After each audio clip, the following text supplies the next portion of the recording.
सियावर रामचंद्र की जय। मेरे प्यारे देशवासियों, राम राम।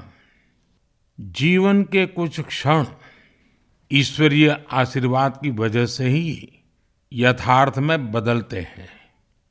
आज हम सभी भारतीयों के लिए, दुनिया भर में फैले राम भक्तों के लिए ऐसा ही पवित्र अवसर है।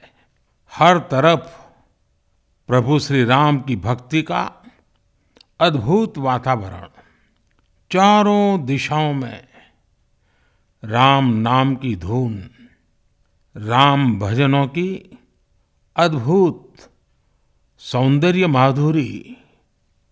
हर किसी को इंतजार है 22 जनवरी का, उस ऐतिहासिक पवित्र पल का। और अब अयोध्या में रामलला की प्राण प्रतिष्ठा में केवल 11 दिन ही बचे हैं। मेरा सौभाग्य है कि मुझे भी इस पुण्य अवसर का साक्षी बनने का अवसर मिल रहा है। ये मेरे लिए कल्पनातीत अनुभूतियों का समय है। मैं भावुक हूँ, भाव विह्वल हूँ। मैं पहली बार जीवन में इस तरह के मनोभाव से गुजर रहा हूँ। मैं एक अलग ही भाव भक्ति की अनुभूति कर रहा हूँ। मेरे अंतर मन की ये भाव यात्रा मेरे लिए अभिव्यक्ति का नहीं, अनुभूति का अवसर है। चाहते हुए भी मैं इसकी गहनता, व्यापकता और तीव्रता को शब्दों में बांध नहीं पा रहा हूं। आप भी भली भांति मेरी स्थिति समझ सकते हैं। जिस स्वप्न को अनेकों पीढ़ियों ने वर्षों तक एक संकल्प की तरह अपने हृदय में जिया, मुझे उसकी सिद्धि के समय उपस्थित होने का सौभाग्य मिला है। प्रभु ने मुझे सभी भारतवासियों का प्रतिनिधित्व करने का निमित्त बनाया है। निमित्त मात्रम भव सव्यसाचिन। ये एक बहुत बड़ी जिम्मेदारी है। जैसा हमारे शास्त्रों में भी कहा गया है, हमें ईश्वर के यज्ञ के लिए, आराधना के लिए स्वयं में भी दैवीय चेतना जागृत करनी होती है। इसके लिए शास्त्रों में व्रत और कठोर नियम बताए गए हैं, जिन्हें प्राण प्रतिष्ठा से पहले पालन करना होता है। इसलिए आध्यात्मिक यात्रा की कुछ तपस्वी आत्माओं और महापुरुषों से मुझे जो मार्गदर्शन मिला, उन्होंने जो यम नियम सुझाए हैं, उसके अनुसार मैं आज से 11 दिन का विशेष अनुष्ठान आरंभ कर रहा हूं। इस पवित्र अवसर पर मैं परमात्मा के श्री चरणों में प्रार्थना करता हूं, ऋषियों, मुनियों, तपस्वियों का पुण्य स्मरण करता हूं और जनता जनार्दन जो ईश्वर का रूप है, उनसे प्रार्थना करता हूं कि आप मुझे आशीर्वाद दें, ताकि मन से, वचन से, कर्म से मेरी तरफ से कोई कमी ना रहे। साथियों, मेरा ये सौभाग्य है कि 11 दिन के अपने अनुष्ठान का आरंभ मैं नासिक धाम पंचवटी से कर रहा हूं। पंचवटी वो पावन धरा है जहां प्रभु श्री राम ने काफी समय बिताया था। और आज मेरे लिए एक सुखद संयोग ये भी है कि आज स्वामी विवेकानंद जी की जन्म जयंती है।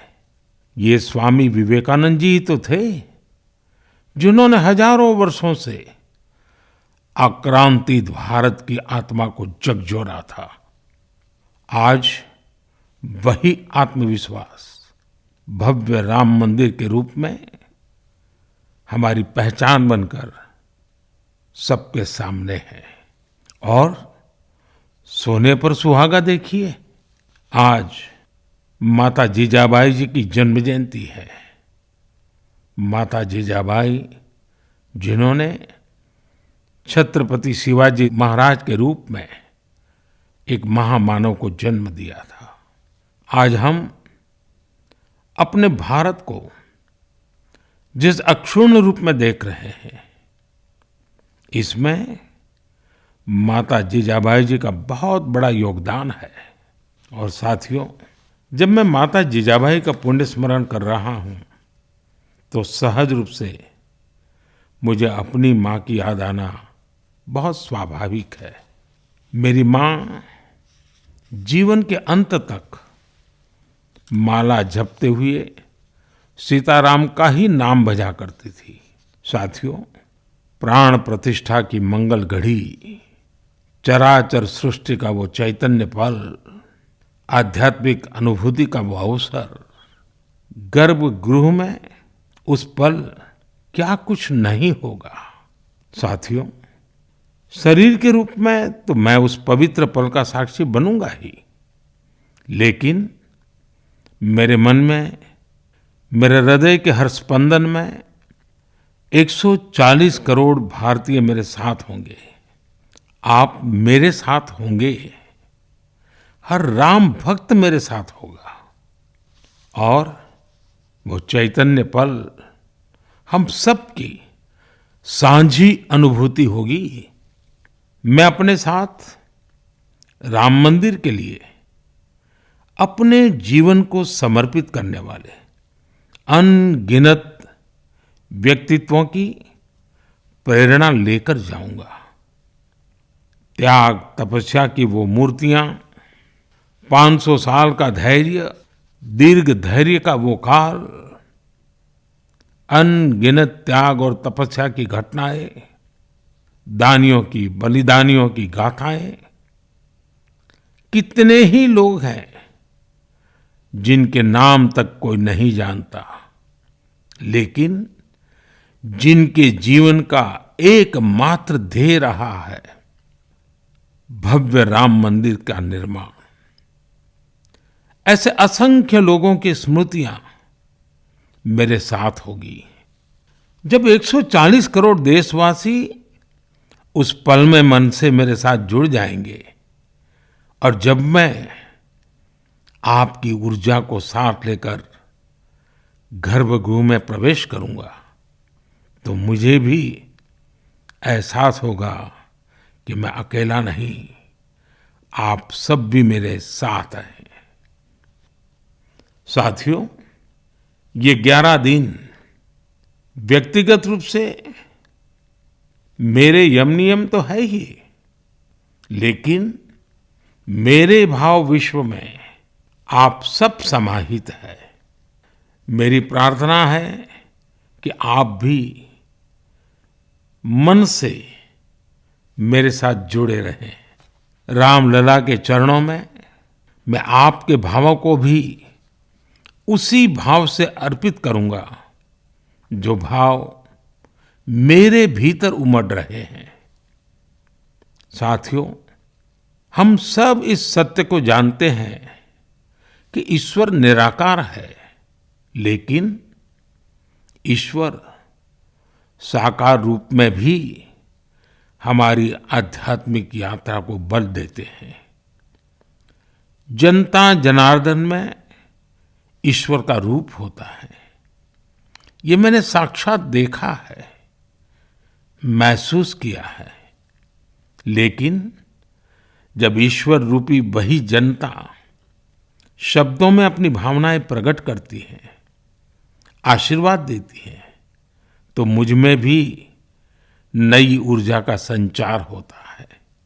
आज मुझे आपके आशीर्वाद की आवश्यकता है, इसलिए मेरी प्रार्थना है कि शब्दों में, लिखित में अपनी भावनाएं जरूर प्रकट करें मुझे आशीर्वाद जरूर दें। आपके आशीर्वाद का एक एक शब्द मेरे लिए शब्द नहीं, मंत्र है। मंत्र की शक्ति के तौर पर वो अवश्य काम करेगा। आप अपने शब्दों को, अपने भावों को नमो ऐप के माध्यम से सीधे मुझ तक पहुंचा सकते हैं। आइए हम सब प्रभु श्री राम की भक्ति में डूब जाएं। इसी भाव के साथ आप सभी राम भक्तों को कोटि कोटि नमन। जय सिया राम, जय सिया राम, जय सिया राम।